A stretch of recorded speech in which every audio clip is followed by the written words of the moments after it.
So today we are going to discuss the deep nuclear connections of cerebellum. The deep nuclear connections of the cerebellum. Now the cerebellar nuclei, a few words about the cerebellar nuclei and their connections. The cerebellum has an outer cortical layer deep to which lies the cerebellar white matter. So cerebellum has an outer cortical layer deep to which lies the cerebellar white matter.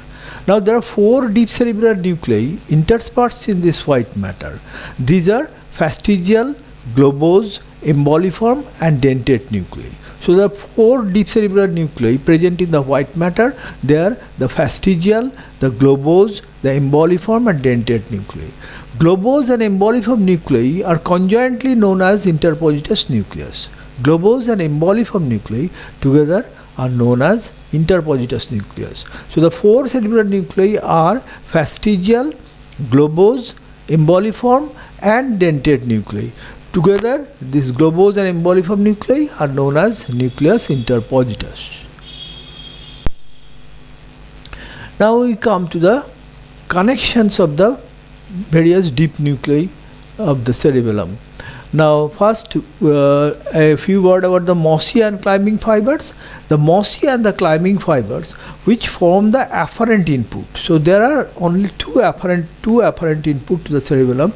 These are the mossy and the climbing fibers, and these mossy and climbing fibers, they send collaterals to the deep nuclei. They send collaterals to the deep nuclei. While ascending to the cerebellar cortex, they give collaterals to deep nuclei. Now the vestibulocerebellum may send fibers directly to the brain stem, but the spinocerebellum and cerebrocerebellum send efferent fibers through the deep nuclei. So of the three parts of the cerebellum, vestibulocerebellum, spinocerebellum and cerebrocerebellum, the vestibulocerebellum can send fibers directly to the brain stem, to the vestibular nuclei, but the spinocerebellum and cerebrocerebellum send different fibers through the deep nuclei. These fibers pass through the deep nuclei. Now here we come to the connections of the medial part of spinocerebellum. Now the medial part of spinocerebellum, this is the medial part of spinocerebellum. From the medial part of spinocerebellum sends fibers to the fastigial nucleus and the pontine reticular formation. The fastigial nucleus, medial part of the spinocerebellum, sends fibers to the fastigial nucleus, and fastigial nucleus sends fibers to the pontine reticular formation and lateral vestibular nucleus.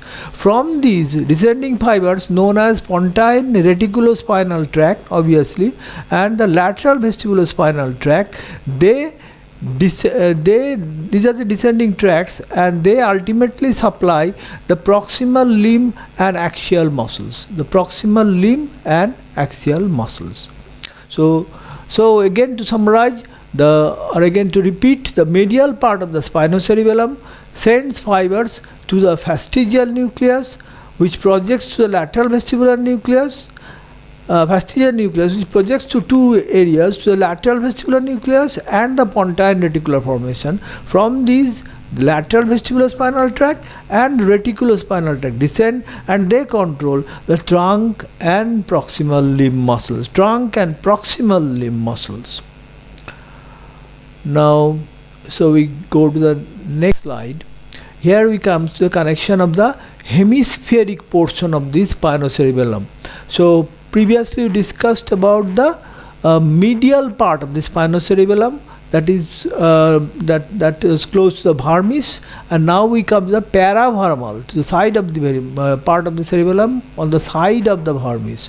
The paravermal spinocerebellum, also known as hemispheric portion of the spinocerebellum, because it is a part of the cerebellar hemisphere. Now the hemispheric portion of the spinocerebellum sends fibers to two nuclei, globose and emboliform nuclei. This globose and emboliform nucleus. This globose and emboliform nucleus. So the paravermal spinocerebellum, it sends fibers to the two deep nuclei, globose and emboliform nuclei, and from these fibers project to the contralateral red nucleus, contralateral on the other side, the red nucleus of the other side, to the contralateral red nucleus through superior cerebellar peduncle. So these fibers pass to the superior cerebellar peduncle. So fibers from globose and emboliform nuclei, they pass to the superior cerebellar peduncle and supply the contralateral red nucleus, the red nucleus of the other side. Now fibers from the red nucleus may ascend to the cerebellar cortex via the ventral lateral nucleus of the thalamus. So fibers from the red nucleus, they ascend to the cerebellar cortex via the thalamic nuclei, by the ventral lateral nucleus of the thalamus. However, this part of the spinocerebellum controls ipsilateral, the same side, ipsilateral distal limb muscles through rubrospinal tract, descending tract from the red nucleus, the rubrospinal tract. So this part of the spinocerebellum, that is the paravermal part of the spinocerebellum, ultimately controls ipsilateral distal limb muscles through rubrospinal tract. Now next we come to the cerebrocerebellum. The cerebrocerebellum, the most developed part of the cerebellum, this is the cerebrocerebellum. This is the cerebrocerebellum. From these, the fibers go to the dentate nucleus, which is the deep nucleus of the cerebellum. So from the cerebrocerebellum, fibers pass to the dentate nucleus, which is a deep nucleus of the cerebellum. From there, fibers pass to the contralateral ventral lateral nucleus of thalamus, ventral lateral nucleus of the other side, So from the dentate nucleus, it passes to the ventrolateral nucleus of the thalamus of the other side, on the way to the cortex, contralateral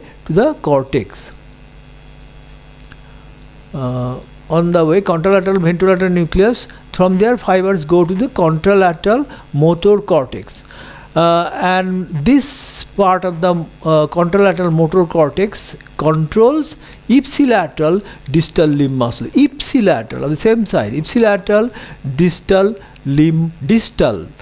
limb muscles, and we will see how it occurs soon.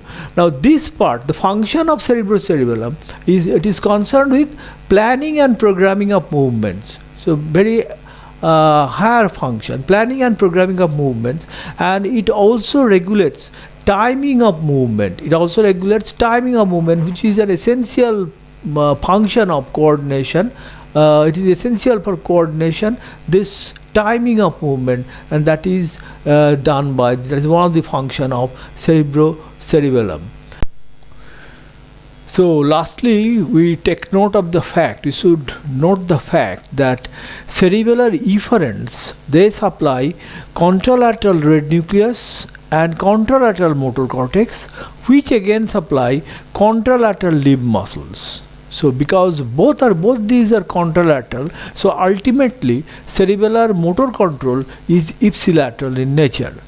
So cerebellar efferents, they supply contralateral red nucleus and motor cortex of the other side, which again supply limb muscles of the opposite side. So ultimately cerebellar motor control is ipsilateral in nature, and that is important fact. One should take note of the fact.